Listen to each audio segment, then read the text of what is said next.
The stars above the planet Valor burned with quiet sorrow as the Relnari High Council gathered for what could be their final session. Their once vibrant world, home to sky-reaching crystal towers and floating gardens, was slowly dying under the weight of an invisible enemy, a spreading plague that touched nothing at first, then took everything. Forests wilted in days, rivers turned a pale gray, and even the light from their sun seemed colder, dimmer. No cure had worked. No scan had revealed its true nature. It wasn't a virus, not a fungus, not a parasite, yet it acted like all three. Each cycle it changed, learning, adapting faster than their brightest minds could follow. The great scientists of the Coalition worlds had tried and failed. Ships from advanced civilizations came to observe, but not to help, too afraid of what might follow them back. The Relnari, known for their gentle diplomacy and love of peace, had never prepared for such a silent war. And so, as their cities flickered and nature collapsed, they turned to an option even their ancestors had buried in fear, a beacon hidden deep within their moon, sealed and untouched for over 1,000 years. It wasn't meant for allies or neighbors. It was meant for a myth, for the Deathworlders. Earth. The idea was almost shameful to many, reaching out to the most unpredictable species ever known, a race whose planet was considered so dangerous it had been labeled forbidden by the Galactic Archive. Everything about humans defied logic. They thrived in hostile environments, formed strange emotional bonds, and made jokes even when surrounded by disaster. The Relnari had studied them in secret, long ago, fascinated and frightened.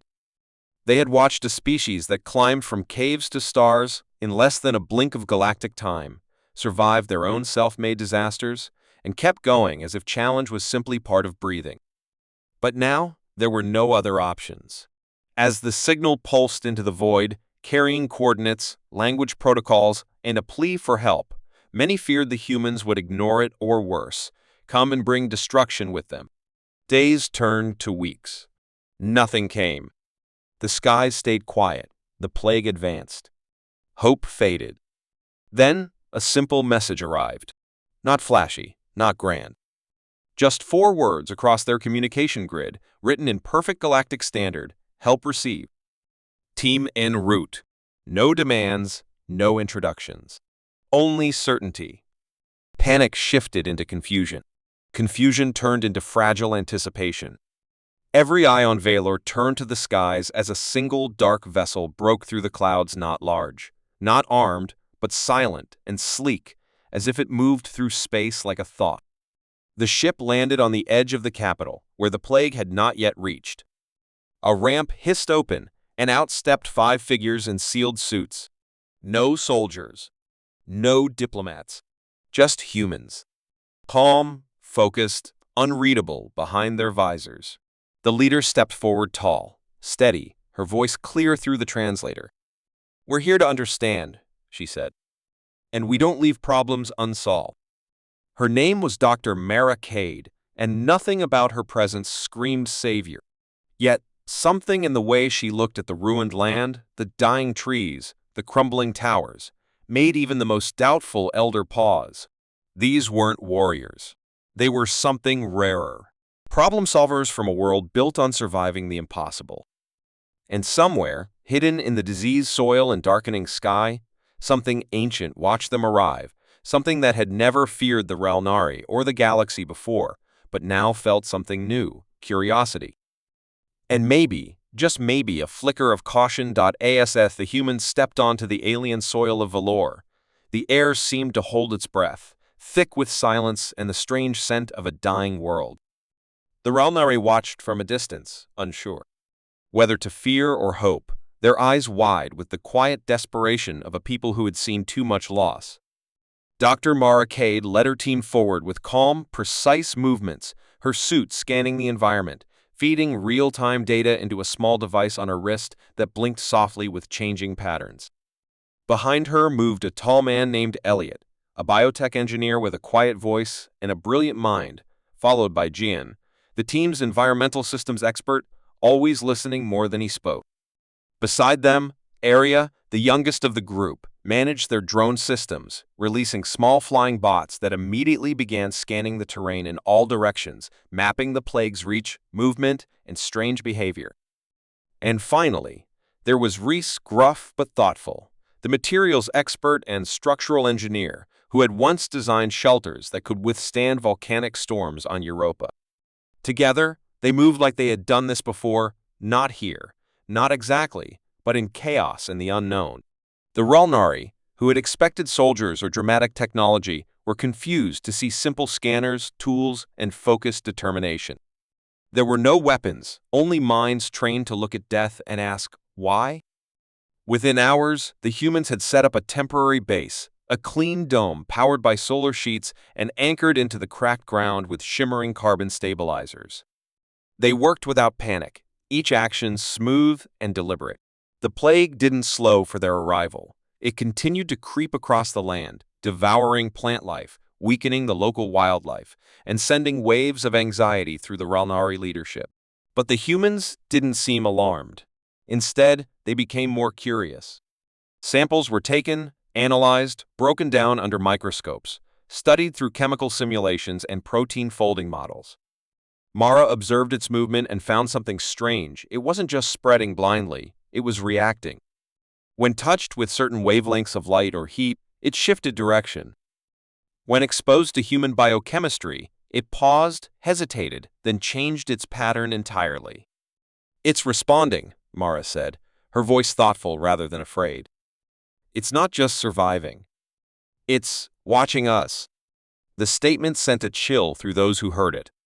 The plague, which had baffled the most advanced species in the galaxy, was now showing signs of behavior. Not intelligence in the way one might expect, but something more unsettling, a pattern that adjusted to new challenges as if learning in real time. Elliot created a test chamber and injected fragments of the plague into isolated environments, watching it react to different stimuli. Sometimes it withered.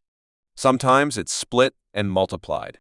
But every time the humans introduced something new, especially something from Earth, it paused longer, as though considering, "It doesn't know us," Arya said late one night, staring at the data projected on the dome wall. Everything it's encountered before was predictable. We're not.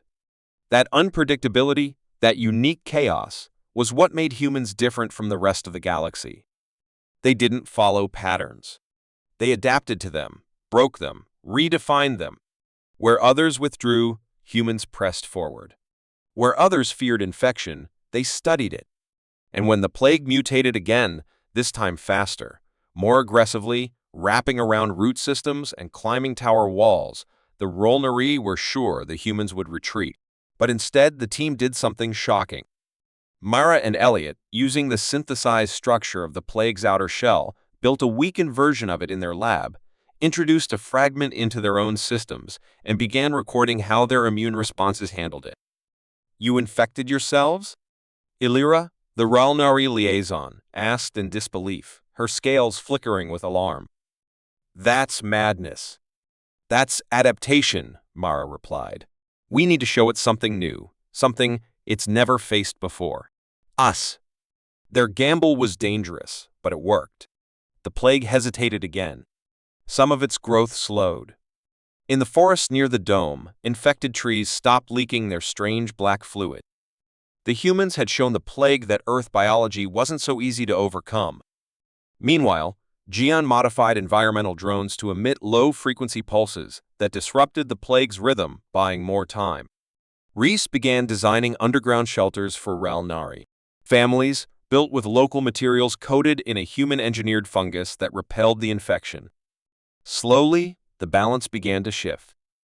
The Rulnari couldn't believe what they were seeing. These humans, feared as monsters by some, weren't destroying the plague, they were outsmarting it. Not with force, but with speed, creativity, and something no one had expected. The humans were not immune to fear. They were just used to walking through it. They talked late into the night about other challenges they had faced, diseases on their own world, strange illnesses from colonized moons, accidents in deep space. Earth had never been easy. But because of that, humans had learned to fight with more than fists. They fought with ideas. And now, as the plague shifted again, trying a new method of survival, gathering itself in massive underground pockets, the humans smiled. It was trying to hide. "Good," Mara said quietly. "Let it run. We're right behind it." And far below the surface of Valor, in chambers untouched for centuries, something deep and ancient stirred. The plague hadn't come from nothing. It had a source. And for the first time in its long, silent spread across the stars, it sensed something unfamiliar. Something that didn't fear it. Something that might break it. The humans had arrived not as warriors, but as the ones who adapt. The days on Valor grew darker, not because the sun had dimmed, but because the plague had learned to hide from the light. It no longer spread in wide, sweeping waves. Now it moved beneath the ground, slipping through root systems, carving tunnels under the cities, and gathering in deep, silent pockets where no scanner could reach. For most species, this change would mean retreat or panic. But for the humans, it was a signal, a challenge wrapped in mystery. Dr. Mara Cade stood at the edge of a massive crater, where a once thriving forest had been swallowed whole. Beside her, Elliot ran diagnostics, his eyes scanning streams of data that made no sense to the Ralnari scientist standing nearby. "It's not just avoiding us anymore," he said quietly. "It's planning something." That single line sent a chill through the group, but Mara didn't flinch. Instead, she tapped her comm and called for a full deployment of protocol, human containment. It wasn't a weapon. It wasn't an evacuation. It was something uniquely human, an organized response based on creativity, speed, and calculated risk. Across the capital, Reese and Jian began assembling portable dome generators and fiber wall barriers using local materials laced with carbon webbing, designing structures that could bend, grow, and adapt depending on where the infection tried to push next. Area launched a new wave of scanning drones equipped with thermal and seismic sensors, not just to detect movement, but to predict it. The drones mapped patterns in the plague's underground growth, revealing that it was moving towards something buried deep below the city. Not random. Directed. And that was when the humans realized the truth: this plague had a destination. It wasn't feeding aimlessly. It was seeking something. Something ancient. The Ralnari had long forgotten their world's deepest secrets, but the humans didn't need ancient records to find answers. They simply followed the patterns. Beneath the city's oldest sector, they uncovered a hidden vault made of a strange metal that didn't match any known material in the galaxy. It had no doors, no seams, just a pulsing core, humming with low-frequency energy. The plague was wrapping around it, almost protectively.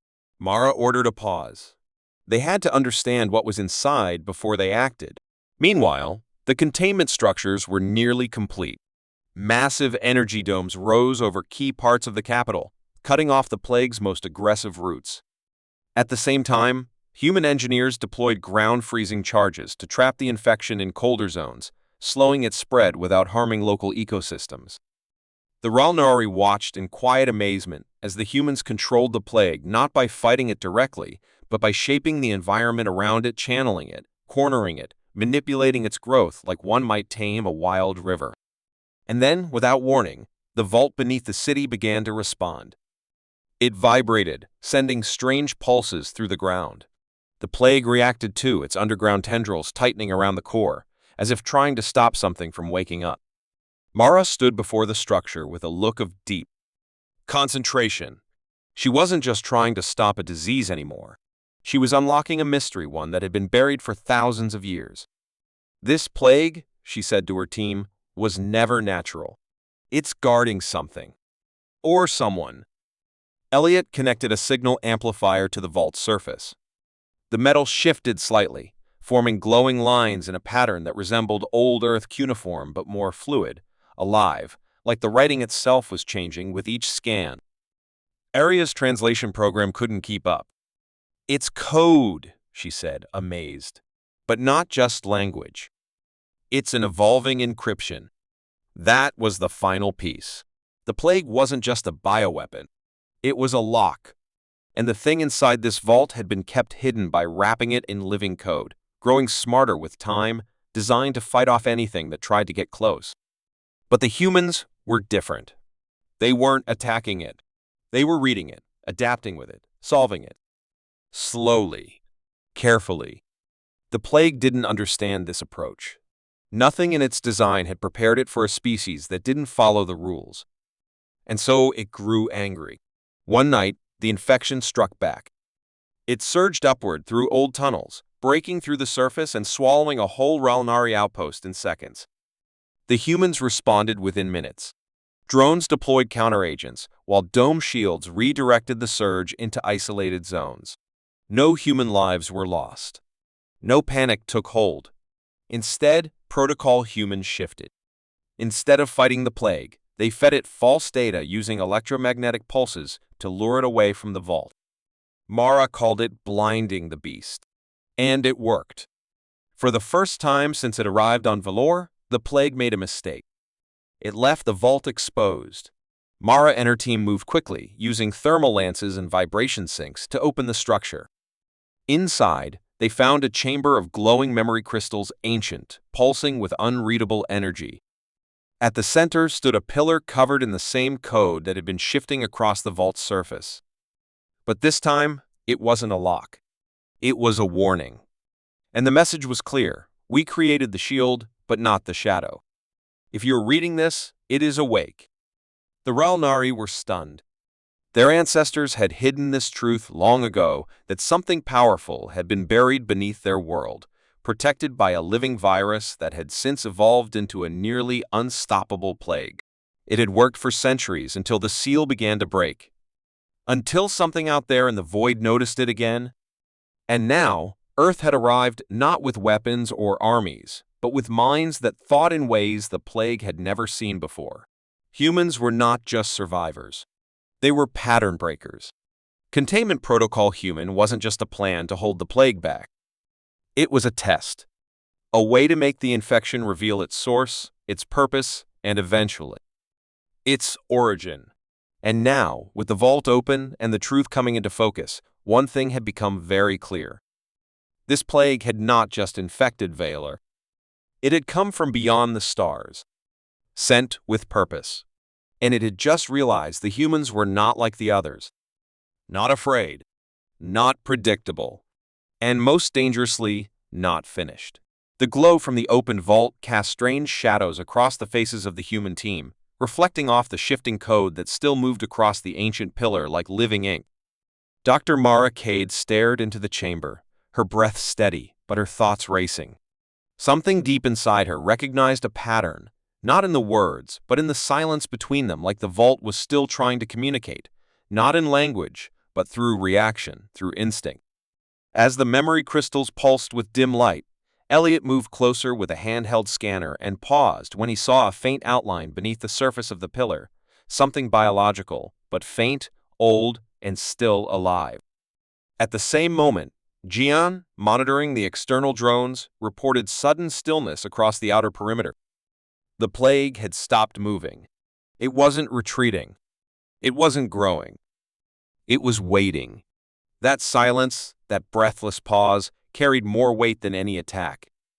And then it began again, not in the ground or the trees, but in the air. A frequency too low to hear, too strange to identify, began vibrating through the human equipment. Screens flickered. Implants buzzed. Arya's drone controls stopped responding. Reese's arm, upgraded with a neural patch from a past mission, began to shake uncontrollably. The signal wasn't random. It was searching, reaching, learning. Within minutes, all humans with cybernetic enhancements or smart implants began to feel it not pain, but pressure, like something was knocking on the edge of their minds. Mara, who had no such tech in her body, was unaffected, and that allowed her to see what the others could. The signal wasn't just noise. It was a code buried in their systems, trying to rewrite, trying to insert itself. It wasn't just infecting machines. It was looking for a carrier, a host. Arya fell to her knees, eyes wide, her breath sharp. "It's in my head," she whispered, and Elliot, struggling to maintain his grip on the scanner, muttered, "It's showing me things." Images started flooding their minds, memories that weren't their own.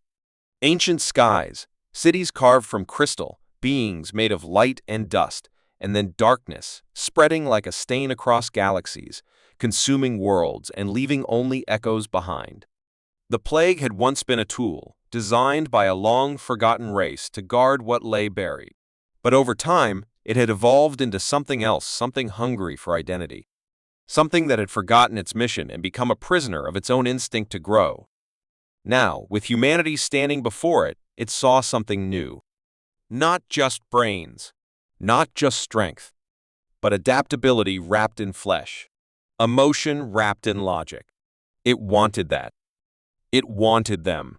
Mara quickly initiated a shutdown of all connected implants, forcing a hard reset through emergency codes the team rarely used. She had prepared for digital attacks before, but not like this, not one that felt alive. Elliot collapsed, breathing heavily, his eyes flickering as if waking from a dream.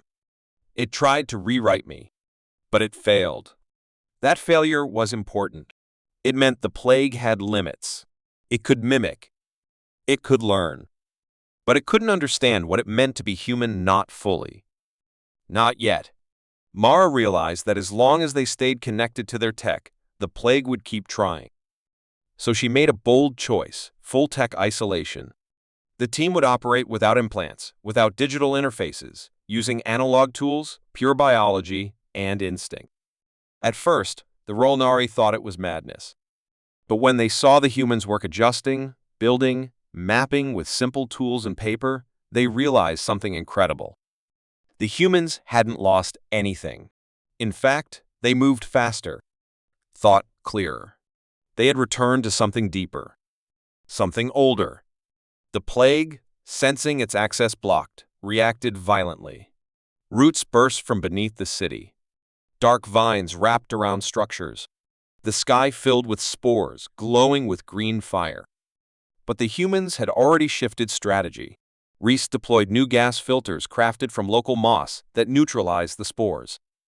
John led a counter-pressure release in the tunnels to collapse key underground plague veins. And Area, even weakened, created a new system of hand-directed drones operated by physical switches, bypassing any signal-based control. Still, the signal kept whispering not just through machines now, but through sound, through heat, through patterns in the environment. Mara realized it had moved into a final phase. It didn't just want to break in. It wanted to be seen, to be understood. She returned to the pillar and touched it barehanded. The surface was warm, like skin. The signal surged again, and for a moment she saw a vision, something buried beneath the pillar, something asleep. Not the plague, not a creature, but a message. A warning, or maybe a choice. It's not trying to destroy us, Mara said later to her team.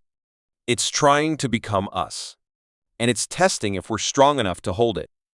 That was the signal beneath the skin, not just sound or code, but an echo of a mind that had lived for thousands of years, broken into fragments and scattered across time. The plague had carried its last thoughts, its fears, its instincts. And now, as it reached toward humanity, it was asking, are you the ones who will finish what we started? Or will you become like us, forgotten, consumed by your own creation? The humans didn't answer with words. They responded the only way they knew how, by digging deeper, standing longer, and holding the line. They weren't just facing a threat anymore. They were facing an inheritance, a legacy left behind by something that had once tried to contain a force too large for any one mind. And now that force was watching them, learning their rhythms, their weaknesses, their strengths. But it still didn't understand the most dangerous part of being human, the will to resist. The power to rebuild. The instinct to protect what cannot protect itself. As the signal deepened and the final stage approached, the plague knew one thing for sure. It had knocked on a door. And Earth had answered. The sky over Valor changed without warning. One moment it was calm, filled with distant stars and the soft glow of twin moons, and the next it was alive with movement, unnatural and slow, as if space itself had shifted. The Rolnari called it the turning, a myth from their ancient history about a day when the stars would rearrange and nothing would ever be the same again.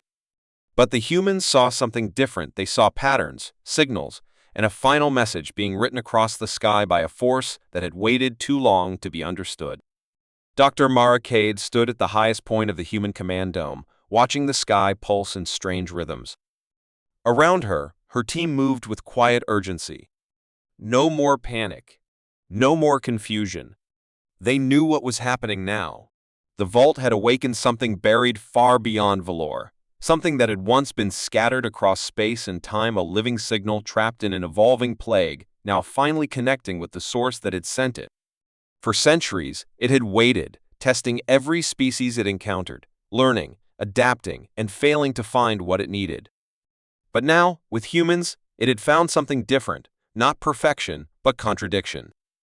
Not harmony, but chaos and resilience woven together. And the signal had decided. It began rewriting reality in small, almost invisible ways, twisting gravity in places, warping temperature, shifting biological rhythms.